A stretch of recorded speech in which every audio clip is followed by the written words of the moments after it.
Assalamualaikum warahmatullahi wabarakatuh. Pada kesempatan ini, Ibu akan membahas soal-soal yang sudah diberikan pada pertemuan sebelumnya, yaitu mengenai tata nama senyawa alkana. Langsung saja, kita bahas untuk soal nomor 1A. Tentukan nama senyawa berikut. Nah, di sini ada senyawa alkana dengan rantai yang bercabang. Untuk menentukan namanya, berarti kita harus menentukan dulu rantai utama. Dari beberapa jawaban yang sudah kalian berikan ke Ibu, masih ada beberapa siswa yang masih salah dalam menentukan rantai utamanya. Nah, kita akan bahas satu persatu. Yang pertama, ada yang menuliskan rantai utamanya seperti ini. Kemudian ada juga yang menuliskan rantai utamanya seperti ini. Dan yang ketiga ada yang menuliskan rantai utamanya seperti ini. Nah, kita akan bahas satu-satu dimulai dari rantai utama yang ini. Ini masih termasuk ke dalam rantai utama. Namun sekarang kita tentukan jumlah atom karbonnya, yaitu ada 1, 2, 3, 4, 5. Oke, berarti rantai utama yang pertama ini memiliki 5 atom karbon. Selanjutnya kita lihat pada struktur yang kedua. Kalian perhatikan ujung ujung pada rantai. Nah, ujung yang ini adalah CH3. Sedangkan ujung yang ini adalah CH2. Nah, yang harus kalian ingat, pada senyawa alkana, ujung rantai itu pasti selalu CH3. Tidak akan ada CH2, sehingga rantai utama yang ini bukanlah merupakan suatu rantai utama. Nah, sekarang kita lihat pada rantai yang ketiga. Meskipun bentuknya seperti ini, tapi rantai utama ini masih merupakan rantai yang simetris, sehingga masih bisa dimasukkan ke dalam rantai utama. Selanjutnya kita hitung jumlah atom karbonnya. Ada 1, 2, 3, 4, 5, dan 6. Nah, ingat, rantai utama itu mengandung atom karbon yang paling banyak, sehingga dari struktur ini yang bisa dijadikan sebagai rantai utama adalah struktur yang bawah, sedangkan yang ini bukan. Nah, selanjutnya kita tentukan cabangnya. Di sini ada CH3 dan ada CH3, sehingga pada struktur yang ini terdapat 2 cabang metil. Nah, selanjutnya kita beri nomor. Penomoran itu dimulai dari ujung rantai yang paling dekat dengan cabang. Kalian perhatikan, kalau penomoran dimulai dari ujung atas, berarti cabangnya itu akan ada di nomor 1, 2, 3, 4. Beda halnya kalau penomoran dimulai dari ujung bawah, maka cabang akan berada di nomor 2. Sehingga penomoran itu dimulai dari ujung bawah 1, 2, 3, 4, 5, dan 6. Selanjutnya tinggal kita beri nama. Ingat, urutan penamaan alkana adalah menyebutkan nomor cabang, diikuti nama cabang, dan diikuti dengan nama rantai utama. Pada struktur ini cabangnya ada di nomor 2 dan 3. Cabangnya adalah metil, jumlahnya 2, sehingga diberi awalan di. Dan rantai utamanya mengandung 6 atom karbon, berarti rantai utamanya adalah heksana. Maka nama senyawanya adalah 2,3 dimetil heksana. Angka 2 dan angka 3 menunjukkan nomor cabangnya ada di atom C nomor 2 dan nomor 3. Dimetil menunjukkan bahwa cabang metilnya ada 2, dan heksana menunjukkan jumlah atom karbon yang terdapat dalam rantai utama. Selanjutnya kita bahas soal 1B. Tentukan nama senyawa berikut. Di sini senyawanya masih merupakan suatu alkana dengan struktur yang berbeda dan bercabang. Maka kita tentukan lagi rantai utamanya.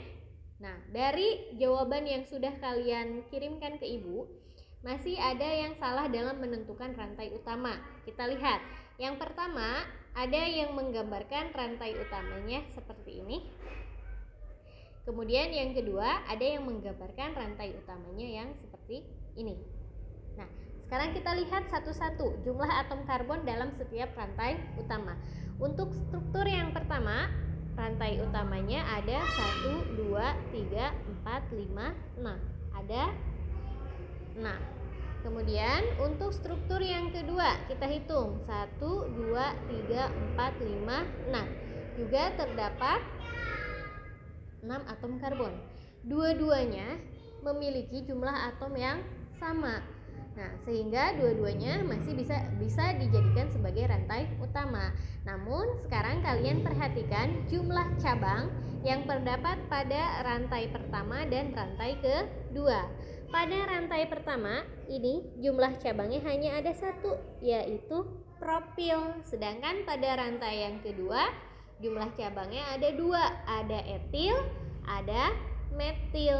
Sehingga kalau rantai utamanya memiliki jumlah atom C yang sama, tetapi jumlah cabang yang diikatnya berbeda, maka kita milih rantai dengan jumlah cabang yang terbanyak. Sehingga yang bisa kita gunakan sebagai rantai utama adalah struktur yang kedua, yang ini tidak bisa digunakan.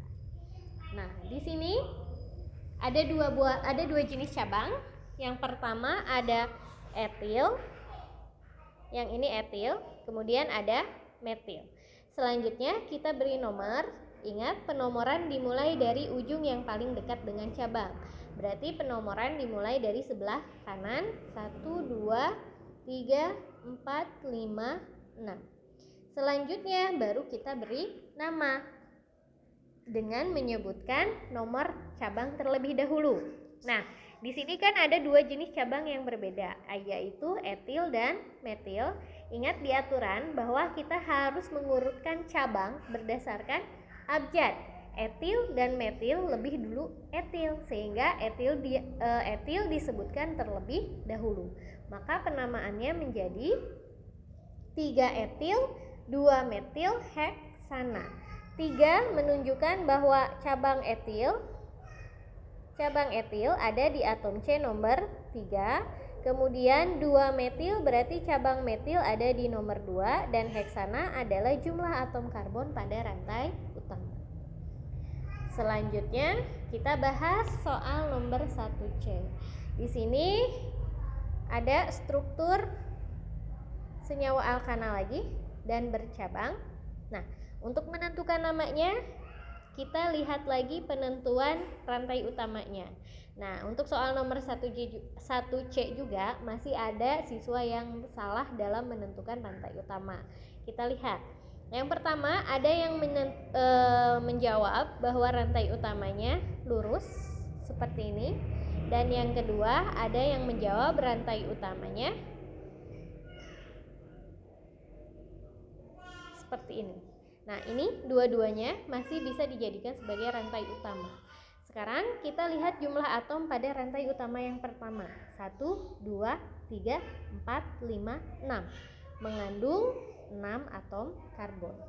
Sedangkan pada rantai yang kedua ada 1, 2, 3, 4, 5, 6, 7. Ada 7 atom karbon. Sehingga yang menjadi rantai utamanya adalah pada struktur yang kedua. Yang ini bukan merupakan rantai utama. Selanjutnya, di sini kita lihat ada cabang 1. Cabangnya adalah etil. Setelah itu kita beri nomor. Penomoran dimulai dari ujung cabang yang paling dekat dengan penomoran dimulai dari ujung rantai yang dekat dengan cabang. Kita lihat dari ujung sini, maka cabangnya akan ada di nomor 1, 2, 3, 4. Kemudian kita lihat dari bawah, 1, 2, 3, 4. Sama-sama ada di nomor 4. Nah, kalau kasusnya seperti ini, kalian bebas menentukan nomornya, mau dari atas atau dari bawah. Oke, misal kita tentukan dari bawah, berarti nomor 1, 2, 3, 4, 5, 6, 7. Baru setelah ini kita beri nama dengan menyebutkan nomor cabang, yaitu ada di nomor 4. Kemudian jenis cabangnya metil dan rantai utamanya adalah heptana. maka nama senyawanya adalah 4-etil heptana. 4 ingat menunjukkan nomor cabang, etil menunjukkan nama cabang, heptana menunjukkan nama rantai utama. Oke, kita lanjutkan ke soal nomor 2. Di sini kalian diminta untuk menuliskan rumus struktur dari senyawa berikut. Yang A, nama senyawanya 2,3 dimetil butana. Nah, kalau kalian diminta untuk menuliskan struktur dari nama itu lebih mudah, ya. Kita mulainya dari ujung. Nah, kita lihat di sini. Butananya ini menunjukkan nama rantai utama, sehingga kita gambarkan butana itu berarti atom C-nya 4. 1, 2, 3, 4. Nah, yang kalian beri H itu hanya ujung-ujung rantai saja, karena sudah pasti kalau alkana ujung rantainya itu pasti dimulai dengan CH3. Kemudian setelah menggambarkan rantai utama, baru kita lihat ke sini di metil. Berarti cabangnya ada metil dan jumlahnya ada 2. Kemudian di sini ada angka 2 dan 3. Artinya cabangnya itu ada di atom C nomor 2 dan ada di atom C nomor 3. Sehingga kita beri nomor dulu pada rantai utamanya. Yaitu misalnya ini 1, 2, 3, 4. Nah, atom cabangnya ada di atom C nomor 2, berarti di sini kita gambarkan CH3. Kemudian ada di atom C nomor 3 juga kita gambarkan CH3. Maka 2,3 dimetilbutana strukturnya adalah seperti ini. Oke, kita lanjut yang nomor 2B. Nama senyawanya adalah 3-etil 2,2,4,6 tetrametil-oktana. Oke, kita mulai dari ujung. Oktana berarti rantai utamanya punya 8 atom C. Kita gambarkan dulu 8 atom C. Ujungnya langsung kita beri CH3. Oh, maaf.